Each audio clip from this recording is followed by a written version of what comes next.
ಬಡ ಮಕ್ಕಳು ಬೆಳಿಬೇಕು ಕಣ್ರಿ. ಮಂಡ್ಯದ ಹುಡುಗ ಬೆಂಗಳೂರಿಗೆ ಬಂದು ತಳ್ಳಬಂಡಿಯಲ್ಲಿ ಹೋಟೆಲ್ ಪ್ರಾರಂಭ ಮಾಡಿ ಇವತ್ತು ಹೋಟೆಲ್ ನ ಓಪನ್ ಮಾಡಿದಾರ. ಇಲ್ಲಿ ಪ್ರತಿಯೊಂದು ಐಟಮ್ ಟೇಸ್ಟ್ ಮಾಡಿದ್ರೆ ಟೇಸ್ಟ್ ಮಾತ್ರ ಚಿಂದಿ ಅಂತಾನೆ ಹೇಳ್ಬೋದು. ಇವ್ರ ಹತ್ರ ಕಾಂಬೋ ಕೂಡ ಅವೈಲಬಲ್ ಇದೆ. ಎಗ್ ರೈಸ್ ಕಾಂಬೋ 130 ರೂಪಾಯಿ, ಬಿರಿಯಾನಿ ಕಾಂಬೋ 160 ರೂಪಾಯಿ. ಎಗ್ ರೈಸ್ ಜೊತೆ ಎಗ್ ಮಸಾಲಾ ತಿಂದ್ರೆ ಕಳೆದೋಗ್ತೀರಾ.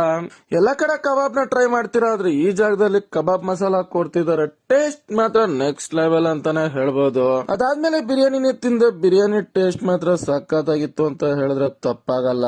ಕಾಲೇಜ್ ಸ್ಕೂಲ್ ಮುಗಿತಿದ್ದಂಗೆ ಸ್ಟೂಡೆಂಟ್ಸ್ ಎಲ್ಲ ಇಲ್ಲೇ ಇರ್ತಾರೆ, ಯಾಕಂದ್ರೆ ಇವ್ರು ಮಾಡೋ ಎಗ್ ರೈಸ್ ಮತ್ತೆ ಬಿರಿಯಾನಿಗಾಗಿ. ಜಾಗ ಇಲ್ಲಿ ಅಂತ ಹೇಳ್ತೀನಿ. ವಿಡಿಯೋನ ಸೇವ್ ಮಾಡ್ಕೊಳ್ಳಿ, ಫಾಲೋ ಮಾಡಿಲ್ಲ ಅಂದ್ರೆ ಫಾಲೋ ಮಾಡ್ಕೊಳ್ಳಿ.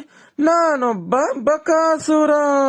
ಜಾಗ ಎಲ್ಲಿ ಅಂದ್ರೆ ವಿಜಯನಗರ ಮಾರುತಿ ಮಂದಿರ ಆಪೋಸಿಟ್ ರೋಡ್ ಅಲ್ಲಿ ಆಗಿರೋ ಮಂಡ್ಯ ಬಿರಿಯಾನಿಗೆ ನಾನ್ ವಿಸಿಟ್ ಮಾಡಿದ್ದೀನಿ. ಜಾಗಕ್ಕೆ ವಿಸಿಟ್ ಮಾಡಿ ಬಡವ್ರ ಮಕ್ಕಳನ್ನ ಬೆಳೆಸಿ ಅಂತ ಹೇಳ್ತಾ ಇವತ್ತಿನ ವಿಡಿಯೋನ ಕಂಪ್ಲೀಟ್ ಮಾಡ್ತಾ ಇದ್ದೀನಿ.